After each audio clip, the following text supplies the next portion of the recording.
Olá, eu sou a Débora, estudante do curso de Licenciatura em História do Polo de Cajamar, São Paulo. Hoje irei apresentar o podcast intitulado A Influência da Inflação dos anos 80 na Vida Cotidiana, que tem como objetivo proporcionar uma avaliação dos impactos da economia das lidas da população trabalhadora e até mesmo dos jovens que não tinham compreensão do que estava ocorrendo, mas que viam suas rotinas totalmente diferentes na época. O tema do podcast, como o próprio nome já indica, traz as dificuldades e as experiências vividas durante o período que certamente foi um dos piores se tratando da economia do país. Um período que ficou conhecido por protestos populares e pela incerteza do amanhã. Hoje trarei a entrevista feita com a Elizabeth, apenas uma adolescente na época em que a inflação teve seu ápice, mas que viu os meandros enfrentados pela sua família na época. Mas antes de tratarmos do período marcado pela inflação, precisamos compreender primeiro o que é a inflação propriamente dita. Segundo o Banco Central do Brasil, a inflação é o aumento dos preços de bens e serviços. Ou seja, quando notamos que um produto ou um serviço hoje está mais caro do que era antes, significa que seu preço inflacionou. E quando o aumento do salário dos trabalhadores não acompanha o aumento desses produtos e serviços, isso diminui o poder de compra do consumidor.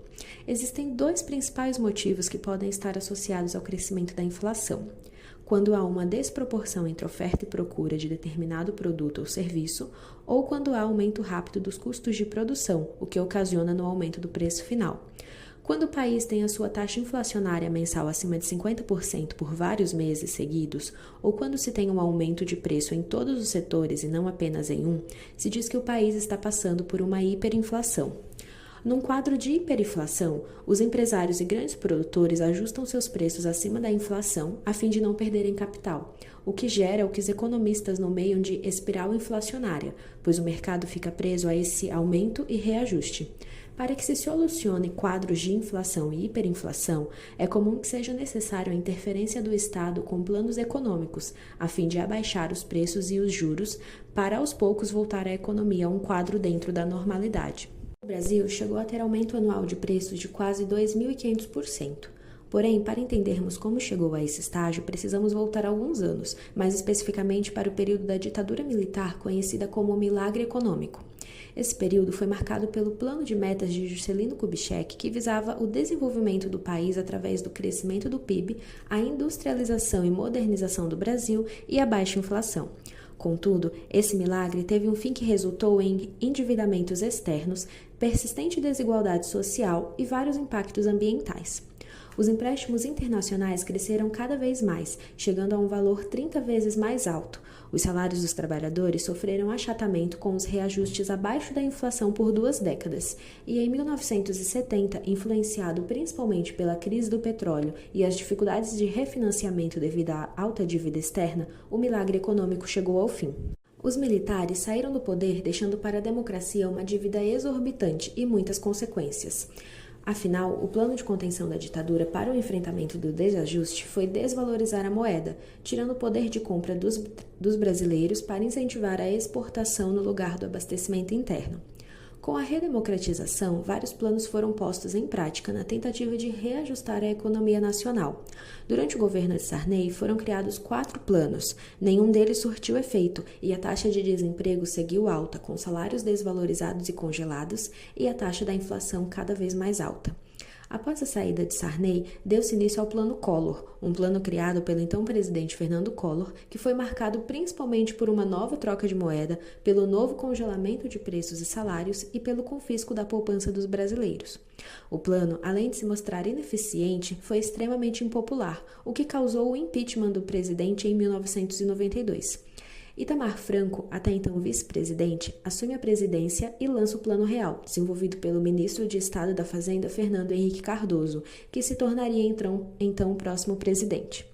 Diferente dos planos anteriores, o Plano Real obteve êxito em controlar a inflação, colocando um fim à crise econômica que já durava 20 anos. O truque do plano foi criar um dólar virtual, a URV, que não era atingido pela inflação e logo ela se transformou no real que até hoje utilizamos.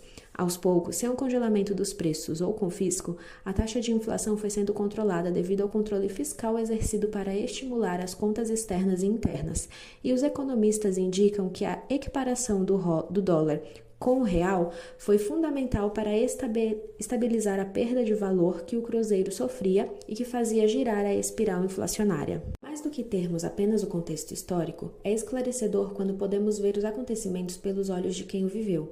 Por isso, a história oral é importante. Através da história oral, podemos compreender a história de uma perspectiva real e não acadêmica. E é por isso que hoje vou entrevistar a Elizabeth, uma mulher que viu de perto a realidade econômica da hiperinflação e que viveu suas consequências diretas. A Elizabeth nasceu no início dos anos 80, cresceu em São Paulo e tem suas memórias de infância marcada pelo cotidiano das famílias que enfrentaram com coragem a inflação no seu dia a dia. Quando criança, você sabia que o Brasil estava passando por um período econômico difícil? Sinceramente, não. Quando você teve compreensão da realidade econômica do país? Eu cresci achando que aquela rotina era normal. Não teve muita mudança enquanto eu crescia em relação à rotina de compras ou ao estilo de vida no geral.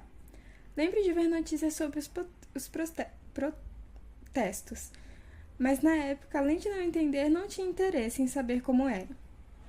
Com o que seus pais trabalhavam? Vocês passavam alguma necessidade em casa?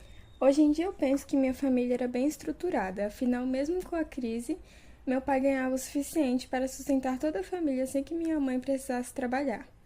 Nós éramos uma família de 4 pessoas, meu pai, minha mãe, eu e minha irmã mais nova.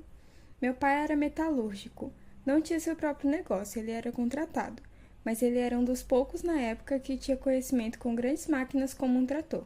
Não passamos necessidade, meu pai tinha carro e moto, e tínhamos plano de saúde. Havia dinheiro guardado em casa? Como era o controle de dinheiro feito pelos seus pais? Sempre havia dinheiro guardado em casa. O dinheiro que ele recebia ia imediatamente para pagar as contas. Depois, o mercado e o que sobrava era guardado em casa. Ele não tinha o hábito de colocar dinheiro no banco. Esse dinheiro era para fazermos a feira no restante do mês e para emergências de farmácia. Você se lembra de seus pais verificando o preço dos itens comprados? Como era o dia de mercado? Tinha dia fixo? Era muito cheio? Eu não me lembro deles fazerem contas. A ida ao mercado era sempre rápida e, por ser quase o único passeio que eu fazia, eu estava mais interessada em olhar ao redor do que olhar como eles se comportavam. Mas eu me lembro que só comprávamos o essencial, era comida pesada para o mês, sem direito a doces, biscoitos e besteiras. Eu e minha irmã só tínhamos direito a uma bandeja de Danone para dividir por mês. Não passávamos fome nem necessidade, mas passávamos vontade. Como era a compra de mistura e verdura? Comprávamos frutas, verduras e mistura no mercado quando fazíamos a compra e com o dinheiro guardado era feito feira durante o mês. E quando necessário, comprávamos mistura no açougue. Sempre tinha dinheiro para comprarmos comida, as prioridades eram as contas e comida. Então, durante o mês, não faltava comida, só não tinha variedade. Você se lembra de algum familiar, amigo ou conhecido que passava dificuldades para manter a casa? Sim, eu me lembro de vizinhos e amigos que passaram por dificuldades. E esse foi o meu relato de hoje. Espero que tenham gostado de entender um pouco mais do período citado e também de conhecer a perspectiva de vida da Elizabeth. Até mais!